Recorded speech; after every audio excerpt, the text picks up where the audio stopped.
अन्तरिम सरकारले रवि लामिछानेमाथि फेरि राजनीतिक प्रतिशोध चाँदिरहेको छ।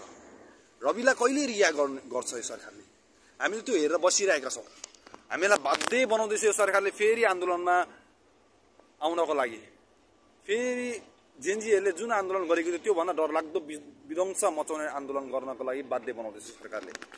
हामीलाई बाध्य नबनाऊ सरकार, नबनाऊ। अहिले सुशीला कार्कीको सरकार र ओम प्रकाश अर्यालको सरकारलाई हामी यो चेतावनी दिँदैछौँ, हामीलाई बाध्य नबनाऊ। बाध्य बनाउँदै नबनाऊ क्या हामीलाई यति क्रोधित नबनाऊ। रविलाई चाँडोभन्दा चाँडो रिहाई गरियोस्। आज राष्ट्रिय स्वतन्त्र पार्टी के हेरेर बसिरहेको छ? किन आवाज उठाइरहेको छैन? आज ती रविलाई अन्याय भयो भनेर 40 लाख नेपाली जनताले हस्ताक्षर गरेको छ। आज उनीहरू कहाँ छन्? 40 लाख छोडिदिउँ, 5 लाखले रविलाई मन नपराउला, 5 लाख हामीले छोडिदिउँ। रविलाई अब अरूको बिन्तीले गर्दा, अरूको रिक्वेस्टले गर्दाखेरि हस्ताक्षर गरेको नि हुनसक्छ है। ल त्यसलाई त्यो पछि राखिदिउँ। 5 लाख हामीलाई मतलब भएन। 35 लाखले त एकचोटि आवाज उठाउँ। अब सामाजिक सञ्जालमा किन बोल्नु न तपाईँहरू? अब रोडमा हामी किन आउँदैनौँ? कि हाम्रो नैतिकता र मानवता हराएको हो, मानव अधिकार हराएको हो, नेपालमा सकिसकेको हो, सिद्धिएको हो, फिनिस भइसकेको हो। किन हामी बोल्दैनौँ? कति नेपालीहरू बोल न। अब त सामाजिक सञ्जाल त मोबाइल उठाऊ, भिडियो बनाऊ, बोला क्या रविको विषयमा। बिचरा त्यो मान्छे यति राम्रो मान्छे हो रवि, होइन? मेरो त बाउपट्टि पनि होइन, आमापट्टि पनि होइन, जात पनि मिल्दैन, भात पनि मिल्दैन है। मेरो डिएनए रगत पनि मिल्दैन, मेरो आफन्त कोही पनि होइन, होइन? उसको जात अर्कै छ, उसको हरेक कुरा अर्कै छ, मेरो जात अर्कै छ है। म उसको पार्टीको झोले पनि होइन, रवि लामिछानेको पार्टीको झोले पनि होइन, रवि लामिछानेको म साथी पनि होइन है। म एउटा स्वतन्त्र नागरिक हो। म कुनै पार्टीमा कुनै व्यक्तिमा आबद्ध छैन। मैले भन्न खोजेको कुरा के हो भन्दाखेरि, यस्तो राम्रो काम गर्ने व्यक्तिलाई, देश बनाउँछु भनेर आएको व्यक्तिलाई, संसद क्षेत्रमा हुँदा, संसदकर्मी हुँदाखेरि यति राम्रो काम गरेर आएको व्यक्तिलाई लगातार राजनीतिक प्रतिशोध साँधिराख्दा कसको चाहिँ मनले ठुलो हेरेर बस्छ होला? कसको चाहिँ मनले मान्छ होला? यार आफै सोचौँ त। तपाईँहरूकै दाजुभाइ दिदीबहिनी अन्याय पर्दा रवि लामिछानेको मोबाइल बज्थ्यो है, फोन बज्थ्यो मोबाइलमा। हजुर हामीलाई अन्याय भयो, सहयोग गरिदिनु। आफ्नो ज्यानको सुरक्षा, आफ्नो ज्यानलाई दाउमा लगाएर नेपाली जनतालाई उद्धार गर्न र बचाउन जाने मान्छे। कोरोनाको समयमा सबै नेताहरू सबैजना आफ्नो घरमा सुरक्षित साथ बसिरहेको थियो भने अक्सिजनको सिलिन्डर नपाएर नेपाली जनताले भक्कभक्की मर्ने अवस्थामा सिलिन्डर काँधमा बोकेर हस्पिटल लगेर ती व्यक्तिहरूलाई बचाएको व्यक्ति, धेरै नेपाली चेलीबेटीहरूलाई उद्धार गरेको, नयाँ जीवन दिएको व्यक्ति।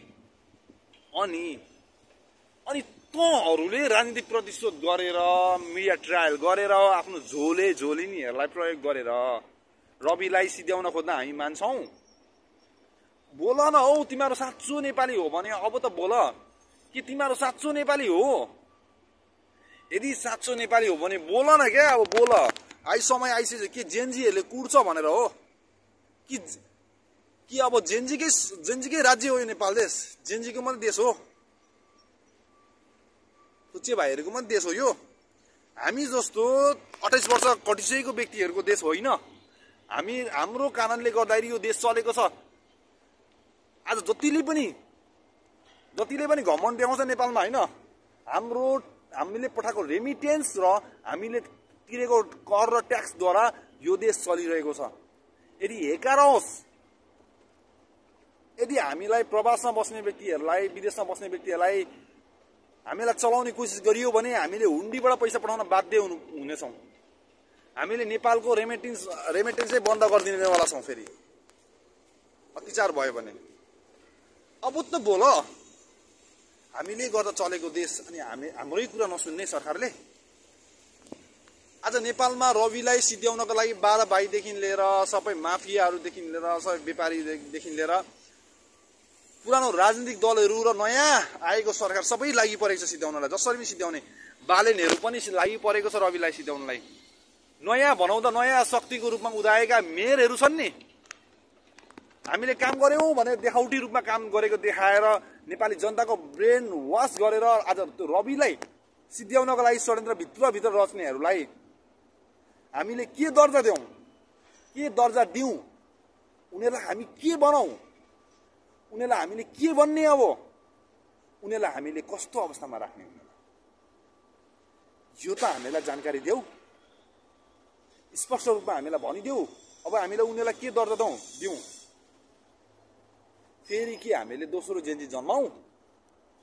रविलाई चाँडो भन्दा चाँडो यो दसैँ तिहार लगात्तै पछि छोडिएन भने काठमाडौँमा आगो मात्रै होइन देशैभरि आगो बाल्नेवाला छौँ हामीले। अन्तरिम सरकारलाई यो हाम्रो बिन्ती हो, अनुरोध हो। र अहिलेको 12 भाइ र माफियाहरू जुन छ नि, झोले झ्याम्टेहरू, सुनिराख भाइहरू, सुनिराख तिमीहरूले। यदि हामी सबै नेपाल फर्केर आएर हामीले आन्दोलन गर्यौं भने नि धेरै रगतको खोला बग्नेवाला छ त्यहाँनिर।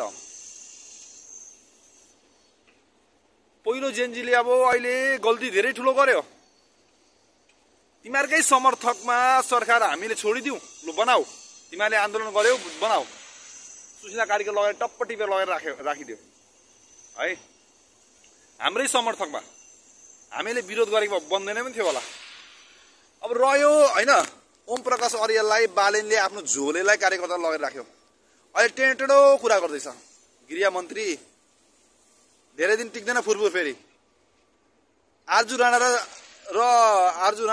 शेरबहादुर देवाललाई जसरी कुटेको थियो त्यो दिन त्यसरी तिमीहरूलाई कुट्नुपर्ने दिन नआओस्। फेरि मन्त्रीको कार्यालयभित्रै छिरेर तिमीहरूको आर्मी पुलिसले पनि हामीलाई फेरि धान्न सक्दैन। पछि हामी फेरि जेएनजीको डबल भएर आउँछौँ, डबल शक्ति लिएर आउँछौँ। फेरि जेएनजीले त पहिलोचोटि त्यति विध्वंस मात्रै मचायो, त्योभन्दा 10 गुणा बढी विध्वंस मचाएर आउँछौँ।